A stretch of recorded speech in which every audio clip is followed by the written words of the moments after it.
Rapport building. Friends, rapport building is considered to be the most important step in any sales process or sales situation. Friends, as we all know, business is relationship. And rapport building is the foundation of building relationships. Because we have to always remember the premise that human beings are emotional beings. They take buying decisions first emotionally and then justify the decisions logically. And once the rapport is built, the prospect becomes more communicative and open to share his needs and desires, and the entire sales process goes very smoothly. So let us deep dive into the concept of rapport. It is again a triangle with three sides, and each of these three sides are very important. The first one is whenever you are in front of your prospect, be 100% present with him. Means what? Don't do any other activity, especially in this world of mobiles. Keep your mobiles off. Don't entertain, take any calls in front of your customer, because the moment you take it, that means you are putting yourself down in front of him, because the customer feels that you are not interested or fully focused in what he is talking about. So be 100% present. Don't do any other activity other than the call for which you have come. The first important point. Second side is be interested, not interesting. Means what? Your entire focus should be on the other person, his need, his desire, his problems, his situation. And then you are genuinely showing interest in him and trying to be in that state of mind where you are really there to listen to him, help him out and find a solution for him. The moment he gets that you are interested in him, he automatically gets related to you. So ensure that all your actions, all your words, all your behavior is to show that you are totally with him and you are interested in him, and you have come there as a solution provider, as a person to help him out with his situation. The third side of the rapport building is the concept of commonality.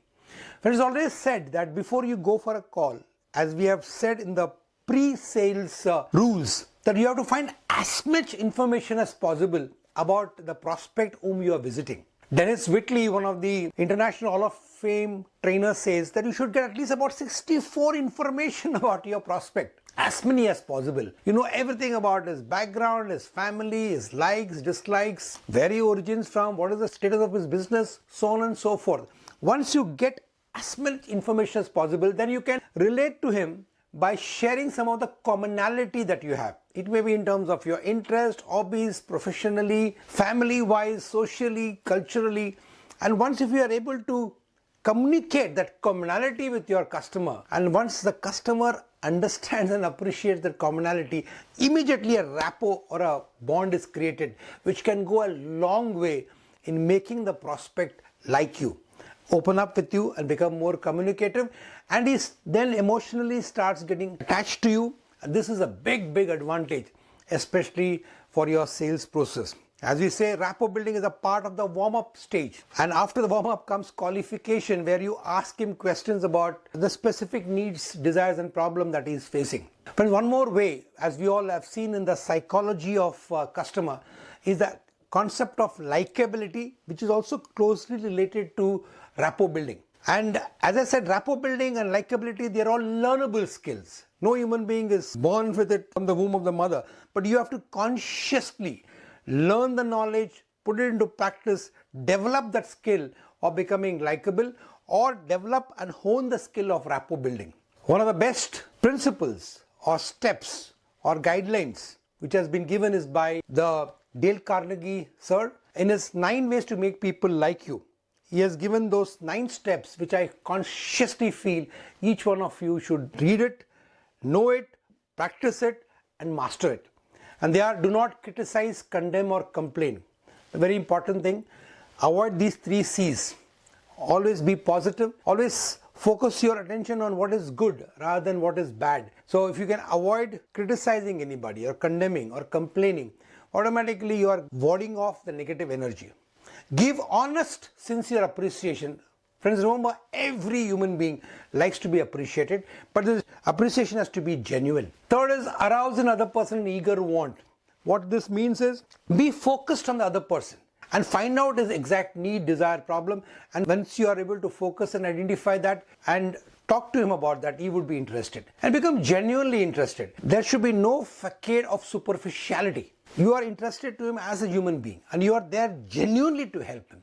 Once that genuineness, authenticity goes across, you automatically build rapport, because that's what human beings like. Authenticity is what you think, what you say, and what you do matches. Fifth friend is about smile. Smile is the most inexpensive of all the cosmetics. It increases your face value and it comes free. All that you have to do is practice smiling genuinely. Automatically you improve your ability to become more likable. Sixth is, remember that a man's name is to him the sweetest and the most important sound in any language.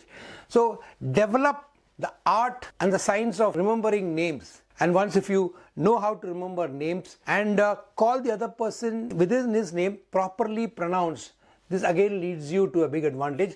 There's a formula called IRA, Impression, Repetition, Association technique, which can you use for ensuring that you're able to remember people's name. The first time you meet him, find an impression, find out something which is unique about him. Repeat the name as often as possible when you're in his presence. Even for 1 or 2 minutes, you can repeat about 4 to 7 times. And then associate him with something which is familiar. From unfamiliar to the familiar. When you associate, you can be able to remember it better. That becomes like a cue for your mind. So IRA principle is again a very powerful principle for remembering names. Be a good listener. Remember, God has given you 2 ears, 2 eyes to listen, and only one mouth to speak.